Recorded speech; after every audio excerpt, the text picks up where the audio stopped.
Magandang araw sa ating mga kabayan mula Luzon, Visayas at Mindanao. At siyempre sa ating mga kabayang OFWs and migrants, mga kabayan, nandito tayo ngayon sa Pagadian City. First time no, na makapunta rito at siyempre may natanong din ako rito patungkol nga dito sa dalawang leader ng bansa natin na kay President Bongbong Marcos at kay Vice President Sara Duterte kung ano yung opinion nila patungkol dito sa rating na lumabas no na malaki ang pinagbago at siyempre may napagtanungan natin na solid na sumusuporta kay former President Rodrigo Roa Duterte. So pakinggan nyo yung inyong yung kanyang mensahe patungkol dito sa rating ni Vice President Sara Duterte at kay PBBM. Ang mababa Sige. lang. Asan mo naman para marinig dito? Okay, magandang hapon sa lahat. Yan. So, una sa lahat sir, bago ko sagutin yung mga tanong mo, ako po ay isang pro Duterte. Binoto ko po yung si Tatay Digong, binoto ko yung si Sara Duterte. Ako po ay isang Pilipino na Bisaya, taga Mindanao po ako.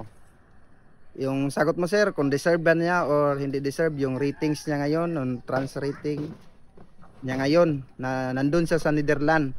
Para sa akin, malaking question na kumbaga malaking ano sa akin na katanungan na kung bakit siya ang lamang samantala wala naman siya dito. Si president natin nandito nagtrabaho pero siya ay wala naman dito pero lamang siya sa ratings.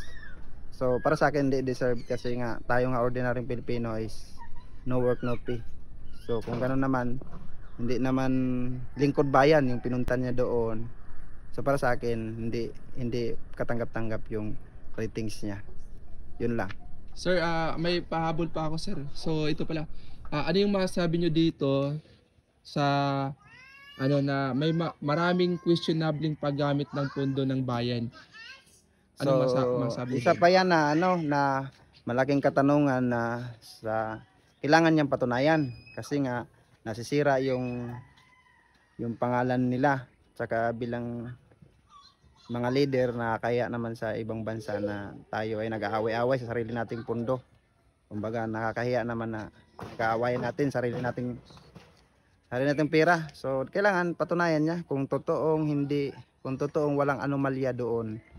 So laban lang, patunayan niya na wala siyang problema doon sa mga issue na yon. At sana patunayan niya yan para di mawala yung tiwala namin.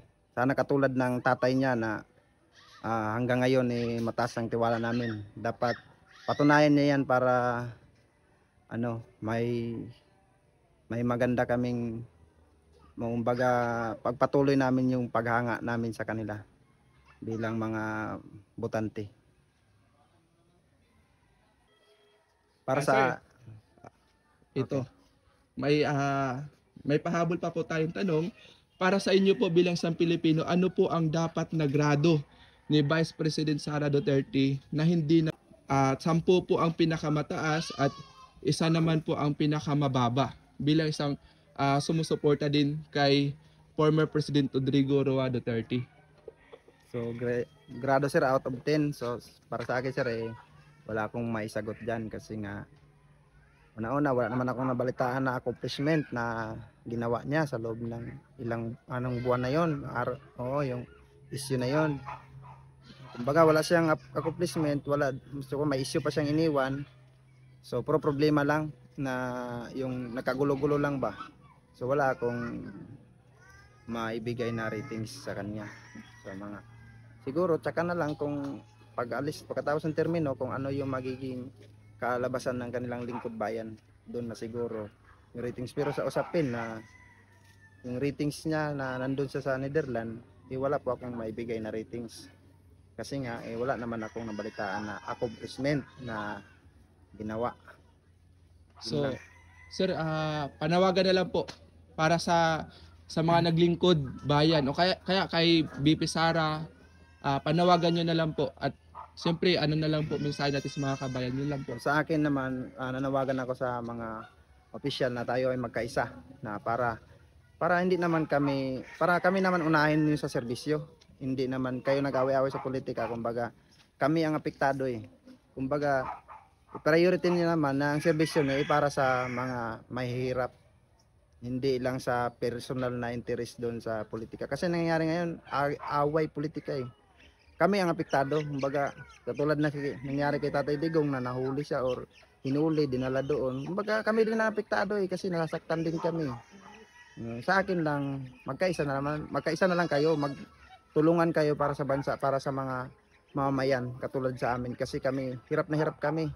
Wala man kahit anong ayuda, walang dumating dito na sa amin. Ultimo hindi nga kami member ng purpose. Nagkagulo-gulo nga eh. Nagkagulo-gulo, milyon-milyon ang pinag-uusapan na pera, samantala kami, kahit kabayo kami, kahit kalabaw.